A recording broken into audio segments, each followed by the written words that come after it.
Chemistry bye BS. बाल, जिसमें उन्होंने स्ट्रक्चर ऑफ एटम के डिटेल में स्टडी किए।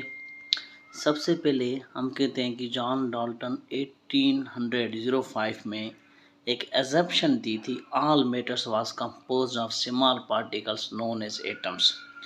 उन्होंने उन्हें एटम्स का नाम दिया था। He visualized the atom as the hard solid individual particle incapable of subdivision. Atom सबसे ज़्यादा सॉलिड पार्टिकल जो मज़ीद इससे कम डिवाइड नहीं हो सकता था। 19th सेंचुरी में एक्सपेरिमेंट्स एविडेंस मिलना शुरू हो गए थे कि सबसे ज़्यादा जो है वो एटम ही है। लिविंग पार्टिकल हम कहते हैं सेल है, लेकिन नॉन लिविंग और लिविंग दोनों के सबसे स्मॉलेस्ट यूनिट जो है मैटर का वो एटम ही है। दी सब एटॉमिक पार्टिकल्स को हम फंडामेंटल पार्टिकल्स का नाम दिया। The number of subatomic particles now known as very large, आज जो वो बहुत ज़्यादा हैं। द थ्री मोस्ट इम्पोर्टेंट जो थे उनमें प्रोटॉन, न्यूट्रॉन, इलेक्ट्रॉन, उसके बाद पॉजिट्रॉन, न्यूट्रॉन, इलेक्ट्रॉनों इनकी डिस्कवरी हुई। How these fundamental particle go to make internal structure of atom, ये कैसे इंटरनल स्ट्रक्चर बनाते हैं, ये बहुत ही दिलचस्प कहानी है रेवोल्यूशन की। 1896 जे थॉमसन ने सबसे पहले इलेक्ट्रॉन और प्रोटॉन की डिस्कवरी की। 1909 में रदरफोर्ड ने न्यूक्लियर एटम किया। 1930 में मोज़ले डिटर्मिनेशन ऑफ एटॉमिक नंबर किया और 1913 में बोर ने एटॉमिक थ्योरी दी। 1921 में बोर बड़ी स्कीम ऑफ इलेक्ट्रॉनिक अरेंजमेंट की, जिसे हम इलेक्ट्रॉनिक कॉन्फ़िगरेशन कहते हैं।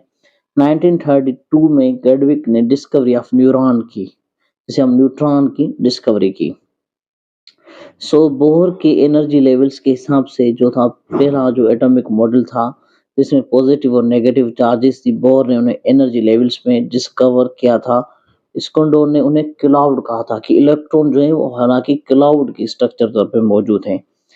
सबसे पहले डिस्कवरी हुई इलेक्ट्रॉन, जिन्हें हम कैथोड रेज भी कहते हैं। The knowledge about the electron was derived as result of study of electric discharge in the discharge tube में हुई। जे थॉमसन ने द डिस्चार्ज ट्यूब जो जी कंसिस्ट ऑफ ग्लास ट्यूब की थी और मेटल इलेक्ट्रोड्स उसके साथ यूज थे।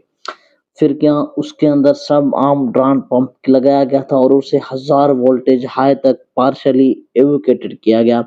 द इलेक्ट्रिक चार्ज जब उन इलेक्ट्रोड से पास आउट हुई और गैस जो उन पे थी वो ग्लो होने लगी।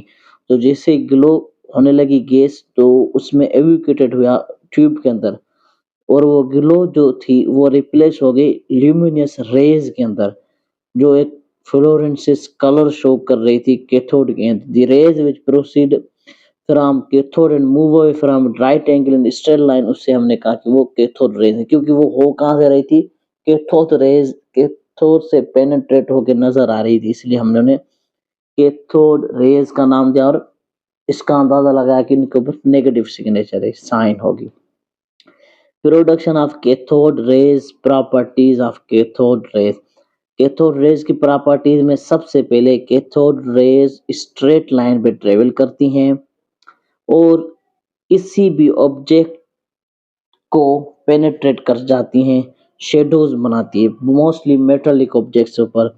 कैथोड रेज मैकेनिकल मोशन करती है, स्मॉल पिन व्हील जो उनके पाथ में आते हैं, काइनेटिक एनर्जी होती है इनके पास, मटेरियल पार्टिकल्स होते हैं। दे प्रोड्यूस फ्लोरेंसिस, ग्लो देती हैं एक, when they strike glass with discharge tube के साथ। दे हीट अप मेटल फॉयल, वो मेटल को हीट अप करने भी आती है। Cathode rays produce X ray when they strike a metallic target, वो एक्स रेज प्रोड्यूस करती है अगर हम उसे किसी भी मेटल के ऊपर पेनिट्रेट करें। कैथोड रेज डिफ्लेक्ट हो जाती हैं मैग्नेटिक फील्ड से, indicating they streams minute of carrying negative charge. By counter